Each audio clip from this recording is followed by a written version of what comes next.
Hello बच्चों लोग, जय हिंद जय Maharashtra. Welcome back to YouTube channel Gyan Sagar academy.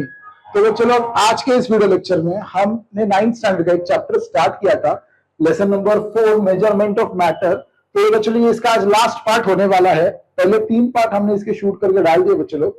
अगर आप लोगों ने फर्स्ट 3 पार्ट्स नहीं देखे रहेंगे तो जाओ सबसे पहले लास्ट के 3 पार्ट देख के आ जाओ बच्चों लोग, फिर ये पार्ट आपको बहुत आसानी से समझ में आ जाएगा। ठीक है, तो चलो हम स्टार्ट करेंगे। आज का टॉपिक देख लेंगे क्या है। आज का टॉपिक है बच्चों लोग वैलेंसी। ठीक है, आज का टॉपिक क्या है? वैलेंसी। अब वैलेंसी क्या होती है चलो बच्चों लोग जान लेते हैं। ठीक है, तो वैलेंसी जानने से पहले हम 2-3 चीजें जान लेते हैं। थोड़ा एटम के बारे में देख लेंगे, फिर वैलेंसी आपको समझ में आ जाएगा। ओके, अगर सपोज बच्चों लोग ये एटम का न्यूक्लियस है, ठीक है, ये एटम का न्यूक्लियस है, ये ऑर्बिटल्स है, ठीक है, ये ऑर्बिटल्स है, और ये ऑर्बिटल्स के अंदर इलेक्ट्रॉन्स रोटेट होते हैं बच्चों लोग, अपने को मालूम है। ठीक है, ये ऑर्बिटल्स में क्या होता है बच्चों लोग? इलेक्ट्रॉन्स रोटेट होते हैं, ये बात अपने को मालूम है। ठीक है, यहां तक तो क्लियर है। तो बच्चों लोग अभी हम क्या बोलेंगे, देखो, एटम की सबसे लास्ट शेल जो होती है, ठीक से सुनो मैं क्या बोल रहा हूं। एटम की बच्चों लोग, ये जो एटम है इसकी सबसे लास्ट शेल होती है। ये लास्ट शेल को बच्चों लोग अपन बोलते हैं वैलेंस शेल। ये लास्ट शेल को क्या बोलेंगे बच्चों लोग? अपन वैलेंस शेल। एटम की सबसे लास्ट शेल होती है, उसको क्या बोलेंगे अपन? Valence shell. ये दिमाग में डाल दो। ओके, और वैलेंस शेल के अंदर जो जो इलेक्ट्रॉन्स है, वापस सुनो, वैलेंस शेल के अंदर जो जो इलेक्ट्रॉन्स है उसको अपन बोलेंगे वैलेंस इलेक्ट्रॉन्स। ठीक है, ये दो चीजें समझ में आ गई। वैलेंस शेल समझ में आ गया और वैलेंस इलेक्ट्रॉन समझ में आ गया। एटम की सबसे लास्ट शेल होती है, जिसको बोलेंगे अपन आउटर मोस्ट शेल बोल दो, या फिर उसको अपन बोलेंगे वैलेंस शेल बोल देंगे। ठीक है, और वैलेंस शेल के अंदर बच्चे लोग जो जो इलेक्ट्रॉन्स होते हैं उसको अपन क्या बोलेंगे? वैलेंस इलेक्ट्रॉन्स बोलेंगे। उसको क्या बोलेंगे बच्चे लोग? उसको अपन वैलेंस इलेक्ट्रॉन्स बोलेंगे। तो वैलेंस शेल और वैलेंस इलेक्ट्रॉन्स आपको समझ में आ गया। ओके, अब और एक रूल पढ़ेंगे जिसका नाम है ऑक्टेट रूल। ऑक्टेट रूल और डुप्लेट रूल, ये दोनों चीजें देख लो। ठीक है, अब मैं क्या बोल रहा हूं ठीक से ध्यान से सुनने का। अपने को वैलेंस शेल समझ में आ गया क्या है, और वैलेंस इलेक्ट्रॉन भी समझ में आ गया क्या है। अब ऑक्टेट और डुप्लेट का मतलब क्या, सुनो। अगर हमारे वैलेंस शेल में, वैलेंस शेल में मतलब अगर हमारे लास्ट शेल में 8 इलेक्ट्रॉन्स रहेंगे, कितने? वैलेंस शेल में अगर 8 इलेक्ट्रॉन्स रहेंगे तो इसका मतलब क्या है? हमारा एटम स्टेबल है। क्या है हमारा एटम? हमारा एटम क्या है? स्टेबल है। और डुप्लेट रूल में क्या होता है? डुप्लेट रूल में हमारे वैलेंस शेल में अगर 2 इलेक्ट्रॉन रहेंगे तो भी हमारा एटम क्या? स्टेबल है। समझ में आ गया? 2 रूल समझ में आया क्या? एक है ऑक्टेट रूल और एक है डुप्लेट रूल। ये दोनों रूल ठीक से समझ लो क्या है। ऑक्टेट रूल का मतलब क्या है? हमारे वैलेंस शेल, वैलेंस शेल मतलब हमारे आउटर मोस्ट शेल, हमारे आउटर मोस्ट शेल में अगर 8 इलेक्ट्रॉन्स रहेंगे तो इसका मतलब क्या है? हमारा वो ऑक्टेट रूल फॉलो करता है, हमारा क्या है? वो स्टेबल है एटम। और अगर डुप्लेट रूल में क्या बोलते हैं? 2 इलेक्ट्रॉन रहेंगे तो भी हमारा एटम क्या? स्टेबल है। कहां पर 2 इलेक्ट्रॉन मिलते हैं? वैलेंस शेल में मिलते हैं। वैलेंस शेल में मतलब लास्ट शेल में। ठीक है, तो चलो देख लेंगे। अब वैलेंस की देख लेंगे क्या है। अभी एग्जांपल देख लो, कार्बन। कार्बन के पास कितने इलेक्ट्रॉन है? 6 इलेक्ट्रॉन है। तो अभी मैंने तुमको एटम कैसा बनाने का पढ़ाया था। कार्बन के अंदर वाले शेल में 2 इलेक्ट्रॉन है और बाहर वाले शेल में 4 इलेक्ट्रॉन है। ठीक है, कार्बन का जैसे अंदर वाले शेल में कितने इलेक्ट्रॉन है और बाहर वाले शेल में कितने इलेक्ट्रॉन है? कार्बन के 4 इलेक्ट्रॉन है। तो बच्चे लोग, कार्बन को और ऑक्टेट रूल कंप्लीट करने के लिए, मतलब बाहर के शेल में 8 इलेक्ट्रॉन्स कंप्लीट करने के लिए और कितने इलेक्ट्रॉन्स की जरूरत है? ठीक से सुनो मैं क्या बोल रहा हूं। कार्बन के लास्ट शेल में कितने इलेक्ट्रॉन्स हैं? यहां पर देखो, कार्बन के लास्ट शेल में 1 2 3 4 इलेक्ट्रॉन्स है। कार्बन के लास्ट शेल में क्या है? 4 इलेक्ट्रॉन्स। उसको स्टेबल बनना है। स्टेबल बनना है मतलब उसको ऑक्टेट रूल फॉलो करना है। तो ऑक्टेट रूल फॉलो करने के लिए उसके पास उसको और कितने इलेक्ट्रॉन्स की जरूरत है? उसको और 4 इलेक्ट्रॉन्स की जरूरत है। तो उसको और 4 इलेक्ट्रॉन्स की जरूरत है, तो उसकी वैलेंसी क्या होगी बच्चों लोग? उसकी वैलेंसी होगी बच्चों लोग 4। समझ में आ गया क्या? मतलब उसको 8 इलेक्ट्रॉन्स, लास्ट शेल में उसको 8 इलेक्ट्रॉन्स कंप्लीट करने के लिए, और उसको कितने इलेक्ट्रॉन्स की जरूरत है? उसको और 4 इलेक्ट्रॉन्स की जरूरत है, तो उसकी वैलेंसी क्या होगी? 4 होगी। समझ में आ गया? समझ में आ गया चीजों। एग्जाम्पल और एक देख लेंगे, नाइट्रोजन का देख लेंगे। नाइट्रोजन का क्या है देखो, नाइट्रोजन के लास्ट शेल में कितने इलेक्ट्रॉन है देखो, एटॉमिक नंबर कितना नाइट्रोजन के 7 है, ठीक है। अब यहां पर देखो 2 1 2 3 4 5। अब नाइट्रोजन के लास्ट शेल में कितने इलेक्ट्रॉन्स हैं बच्चे लोग, नाइट्रोजन के लास्ट शेल में 5 इलेक्ट्रॉन्स है, 1 2 3 4 5। अब इसको ऑक्टेट कंप्लीट करने के लिए, इसको अब ऑक्टेट कंप्लीट करने के लिए और कितने इलेक्ट्रॉन्स की जरूरत है इसको, और इसको ऑक्टेट कंप्लीट करने के लिए इसको बच्चे लोग और 3 इलेक्ट्रॉन्स की जरूरत है। सो वैलेंसी कितनी होगी नाइट्रोजन की, नाइट्रोजन की वैलेंसी कितनी होगी बच्चों, 3 होगी। समझ में आ गया। सेम एक और एक एग्जांपल, 2 एग्जांपल देख लेंगे और एक ले लेंगे अपन ऑक्सीजन का जिसका एटॉमिक नंबर है 8। इसके अंदर कितने इलेक्ट्रॉन्स है, इसके अंदर 2 इलेक्ट्रॉन्स है, और इसके बाहर कितने इलेक्ट्रॉन्स है बच्चों, 6 इलेक्ट्रॉन्स है। इसके बाहर कितने इलेक्ट्रॉन्स है, इसके 6 इलेक्ट्रॉन्स है। तो इसको ऑक्टेट कंप्लीट करने के लिए और कितने इलेक्ट्रॉन्स की जरूरत है, इसको और बच्चों लोग 2 इलेक्ट्रॉन्स की जरूरत है। 6 है ना, 1 2 3 4 5 6, तो इसको और 2 इलेक्ट्रॉन्स की जरूरत है। तो इसकी वैलेंसी कितनी होगी बच्चों लोग, इसकी वैलेंसी कितनी होगी, तो इसकी वैलेंसी होगी बच्चों लोग 2। तो मैं होप से तुमको वैलेंसी ये किस्सा समझ में आ गया होगा, ठीक है। तो अभी अपने एक बुक का एग्जांपल देख लेंगे, एक बुक में जो आपका एग्जांपल दिया वो देख लेंगे। ये मैंने बहुत अच्छी तरीके से आपको वैलेंसी क्या पढ़ा दिया था बच्चों लोग। अब देखेंगे सोडियम के बारे में, सोडियम, ठीक है, जिसको Na के नाम से जाना जाता है, जिसके पास 11 इलेक्ट्रॉन्स होते हैं। तो वो 11 इलेक्ट्रॉन्स कैसे होते हैं देखो, अंदर कितने होते हैं 2, बाहर कितने होते हैं 1 2 3 4 5 6 7 8, 8 और 2 10 और 1 11, ऐसा एटम का इसका शेल है। सोडियम का कुछ इस तरीके का एटम है। तो अब सोडियम क्या करता है, ठीक है, अब सोडियम क्या करता है बच्चों लोग, इसको ऑक्टेट रूल फॉलो करना है, इसको ऑक्टेट रूल फॉलो करना है बच्चों लोग। लेकिन आप देख सकते हैं ऑक्टेट रूल फॉलो अगर इसको करना होगा तो इसके पास कितने इलेक्ट्रॉन की जरूरत है, इसके लास्ट शेल में बस एक ही इलेक्ट्रॉन है। इसके लास्ट शेल में कितने इलेक्ट्रॉन है बच्चों लोग, इसके लास्ट शेल में देखो यहाँ पर आप देख सकते हो, उसके लास्ट शेल में बस एक ही इलेक्ट्रॉन है। तो एक ही इलेक्ट्रॉन है बच्चों लोग, मतलब उसको और कितने इलेक्ट्रॉन्स की जरूरत है, तो इसको और 7 इलेक्ट्रॉन्स की जरूरत है। तो अपन ऐसा बोलेंगे कि इसकी वैलेंसी 7 है। तो ये बहुत ज्यादा है बच्चों लोग, इतना इलेक्ट्रॉन्स वो नहीं ले सकता दूसरे से, इसलिए वो क्या करता है पता है क्या, वो एक इलेक्ट्रॉन ले नहीं सकता, लेकिन वो एक इलेक्ट्रॉन दे तो सकता है। समझ में आ गया क्या, उसने क्या किया, जो लास्ट शेल में जो अपना इलेक्ट्रॉन था क्या, जो लास्ट शेल में था वो इलेक्ट्रॉन वो दे दिया दूसरे को। एक इलेक्ट्रॉन क्या किया, दूसरे को दे दिया, एक इलेक्ट्रॉन दूसरे को दे दिया, मतलब शेल भी गई। तो आप देखो उसके लास्ट शेल में कितने इलेक्ट्रॉन्स आए, अब उसके लास्ट शेल में कितने इलेक्ट्रॉन्स आए, 1 2 3 4 5 6 7 8, हो गया ऑक्टेट रूल फॉलो। मतलब सोडियम ने क्या किया, ये जो बाकी जो पिक्चर अपन देख रहे थे, ये पिक्चर जो देख रहे थे, ये इलेक्ट्रॉन्स ले रहे थे, कौन, ये लोग क्या कर रहे थे, इलेक्ट्रॉन्स ले रहे थे, लेकिन सोडियम ने क्या किया, सोडियम ने इलेक्ट्रॉन दे दिया। सोडियम ने क्या किया बच्चों, सोडियम ने इलेक्ट्रॉन दे दिया। एक इलेक्ट्रॉन देने के बाद सोडियम की वैलेंसी कितनी हो गई, 1 हो गई, ठीक है, समझ में आ गया। एक इलेक्ट्रॉन सोडियम ने क्या कर दिया, दे दिया, क्यों, ऑक्टेट रूल फॉलो करने के लिए। समझ में आ रहा है, ऑक्टेट रूल फॉलो करने के लिए सोडियम ने क्या कर दिया, एक इलेक्ट्रॉन दान कर दिया, दे दिया, इसलिए उसकी वैलेंसी कितनी हो गई, 1 हो गई। समझ में आ गया, तो उसने एक इलेक्ट्रॉन दे दिया ना बच्चों, समझ में आ गया, एक इलेक्ट्रॉन दे दिया।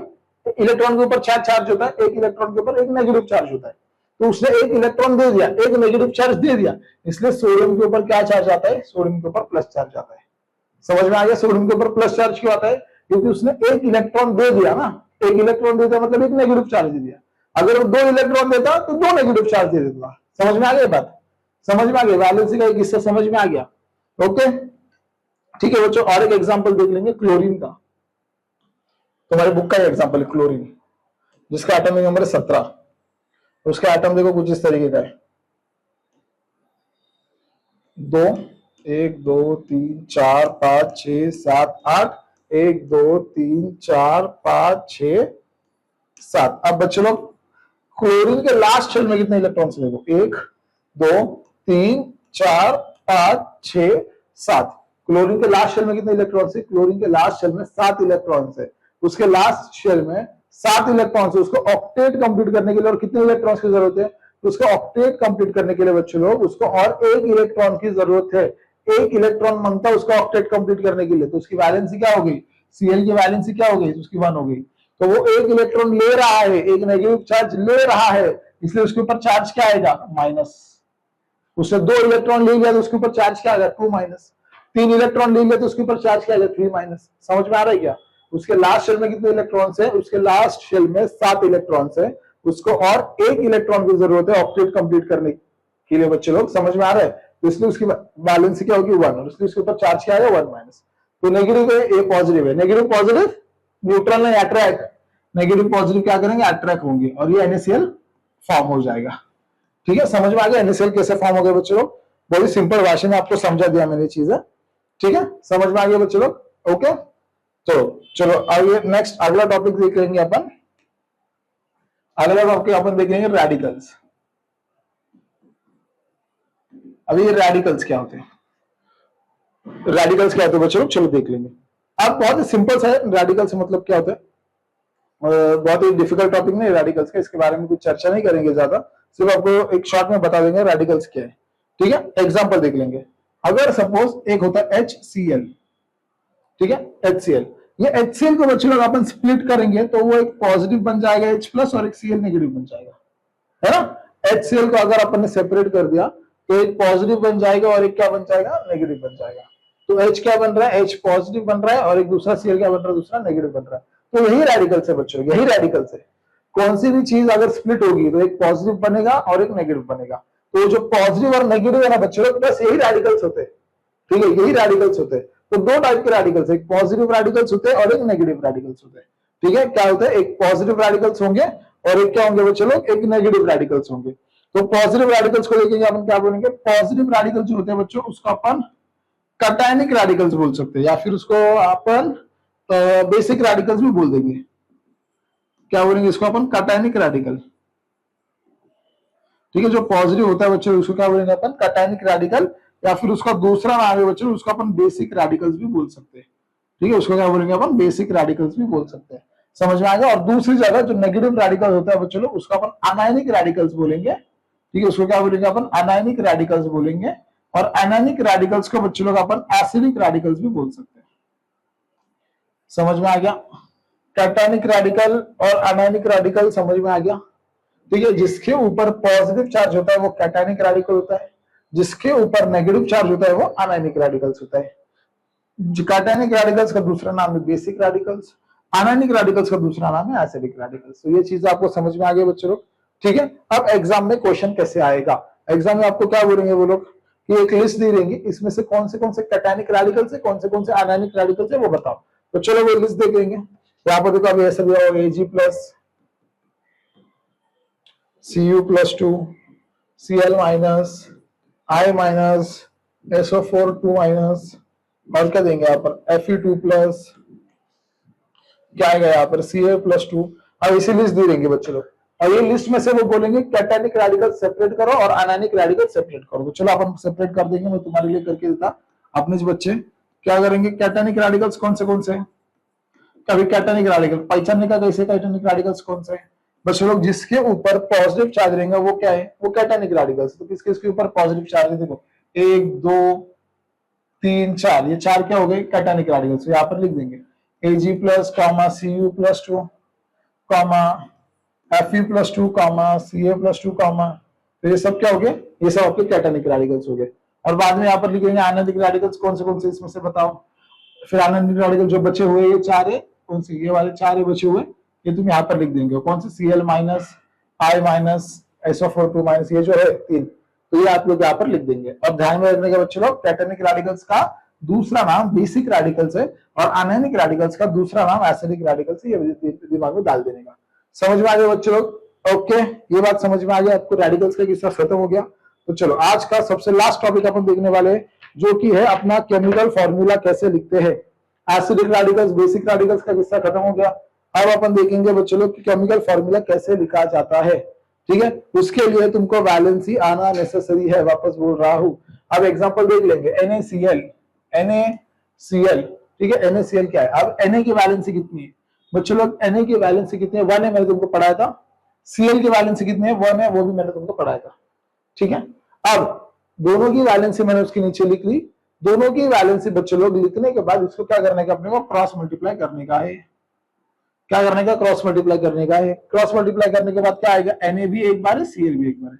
तो ये तुम्हारा फॉर्मूला हो गया।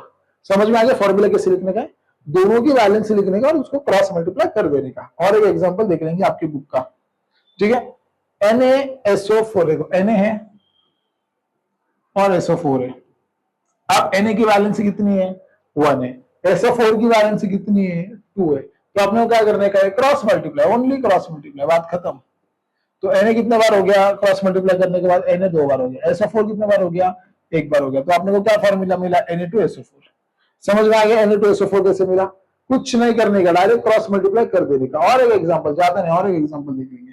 देखो MgCl, अब Mg की वैलेंसी क्या है बच्चों लोग, Mg की वैलेंसी 2 है, Cl की वैलेंसी क्या है, Cl की वैलेंसी 1 है, तो इसको क्रॉस मल्टीप्लाई करने के बाद क्या है, Mg कितने बार हो गया, 1 बार हो गया, Cl कितने बार हो गया, 2 बार, तो हो गया MgCl2।